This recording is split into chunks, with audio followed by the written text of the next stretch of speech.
Alright, hey guys, this is a review of my Fullbag Elise.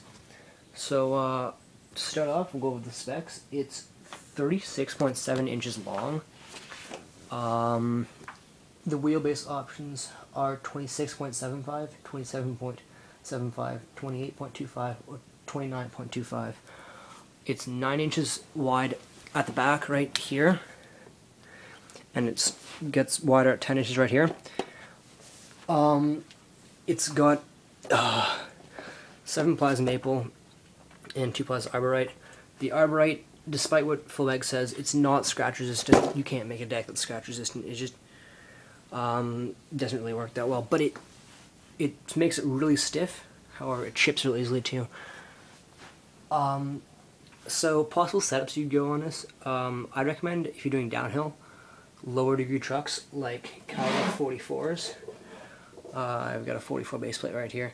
They're nice and low, sturdy trucks. You can run huge wheels on this. Like you can probably run Centrax with no bite and very little riser. I only have loaded shock pads on it right now because the wheel wells are huge. They're 3D concave wheel wells, as you can see. It kind of flares up where your foot is, and it makes it really locked in feeling. And the one thing I'd say about them is the place it bites is right around here. Not in here, but that's perfect. But right in here, because it gets steep really quickly. And yeah, it bites somewhat easy if you have really wide wheels. Currently I have in the shortest wheelbase. It's really fun and really agile board. It is really fun for freeride also. So it has a bunch of features. As you can see, the cutouts right here, cutouts on the side, they're nice. They apparently are good for foot braking and grabbing. I don't really notice them for foot braking or pushing, but they work really well for grabbing, like this, right in there, right there. Also they have, as you can see, 3 concave, and I don't know if you can see, but it kind of flares up right where your foot goes, and that works really well for toe sides. It almost feels like a gas pedal. Just lock your foot in right around there, and it feels really good for toe side and heel side slides. And you can lock your foot in right here because it's got these flares right here, and as I said before, you can run huge wheels on this. I currently have a toe stop on there. It's a toe stop I made. It's not that great. It works for me because I ride goofy and it fits my foot pretty perfectly. Other things, it's really fun for freeriding. I can do switch things really easily on it. The taper at the back makes it really nice, so you can kind of get your feet on both edges easily and fling it around. It has really nice control when freeriding. Way better control than most other boards like I've tried. My friend's Kill Switch, my Kill Switch now, Bomb Squad Agent Orange, a bunch of Sector 9 downhill divisions, the Belly Racer, the Avenger. This is probably my favorite top mount speedboard I've tried. It is shorter than most boards because it is 36, as I said before. And plus, you have this cutout right here, which makes the usable platform a lot smaller than most boards. And also, since the wheelbase is so small on this, you can, if you have it on the smallest wheelbase, you have a kicktail too, and it works pretty well. I can ollie it occasionally. My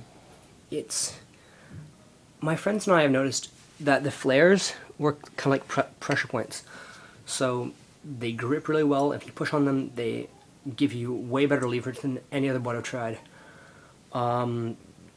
They're just really my favorite part of this board. The concave is really aggressive. I don't know if you can see that, but it's pretty crazy. Yeah, it's super stiff. I'll try to give you, I guess, a flex test.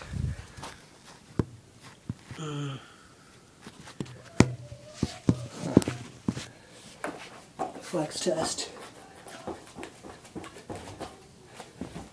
So, I weigh 135 pounds, and it's got very little flex for me.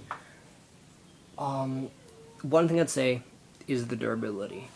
It's phenomenal board, as I said before, but the arborite chips pretty easily right here, as you can see. Or, well, not really chips, but at the back a bit. Also, it scratches really easily, and the scratches show up because the graphic's so clean. I love the graphic, by the way. Rails nice and sharp, but they do flatten out gradually. Like, the thing is with these flares, they're great, but when you flip the board, that's what hits the ground, right there. And that's what wears away. And you can see back here too, it's kind of worn away a bit more. I'd recommend getting really good grip tape for this board. It just makes it feel a lot nicer and feel really, really smooth underfoot. It grips for downhill really nicely. It's really good for technical downhills because they're a really short wheelbase. It's incredibly stable because it's really stiff and you can get your feet right on the trucks. I'd recommend running on the smallest wheelbase, but that's just me. I like that for sliding. I have it set up for freeride right now, which is why I have 50 calibers on it with my flashbacks, which are messed up. Another problem is the pricing. I got this deck for $170 Canadian from the Switchback Longboards. Free shipping, which is good, but that's pretty much the price anywhere you go. It's really expensive, but I'd say it's worth it because it's an amazing board. I'd recommend it to anyone who wants to do downhill, technical kind of stuff. It works for slalom too, like not actually technical slalom, but I had some Bennett's and I put them on this board and it carved really, really well. It's a great board, really good for freeride. The platform feels almost symmetrical when you're riding it. I'd recommend, as I said, whatever trucks you want. Around 180 millimeters works best for width. I'm running pretty soft bushings for my weight. I'm running an 86A SHR barrel board side, 83 SHR barrel roadside with flat washes both sides. Pretty loose too. So as you can see,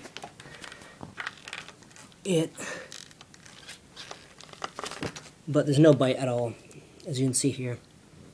It's just a really phenomenal board. I can't say how much I love it. If you have the money, get it. If you're thinking of getting any other speedboard, top mount, this pretty much does everything you want. It's got a long enough wheelbase that it can be really stable, going really fast, and it's short enough for really agile, tight turns. When I have 44-degree trucks on it, it feels similar to riding 50-degree trucks on a longer board, such as an Avenger or Sector 9's downhill divisions. I wrapped the grip tape around the edges, as you can see. It works pretty well for toe sides and heel sides. People have said cut a gas pedal into there. I don't want to do that because I like the sharp rails. And also this right here works, as I said before, pretty much like a gas pedal. The concave flares up right here. Lock your toe right in there. It's a great board. If you have any questions, you can message me on Facebook or comment on this. Oh yeah, I also have nose guards on it made of shoe goo, just because my friend and I had a collision and it chipped, well, it delaminated his Avenger and it just chipped my board a little bit. But yeah, the nose guards are pretty good. The kicktail, really functional. Like I can, well, if I could shove it, I could shove it on it. My friend can shove it and he does it all the time on this board. It's olliable. It's really lightweight too. It only weighs about 7 pounds complete, which I really like. It's really good for early gabbing. It's stiff, fast, agile. It's a great board of choice for anyone, pretty much. I'm living in France right now, and this is a one board I took, and I'm very glad I took it. I was thinking about bringing my kill switch, thinking that'd be more versatile, and I do not regret bringing this board at all. Yeah, as I said, if you have any questions, hit me up on Facebook. I think I've covered everything. Yeah.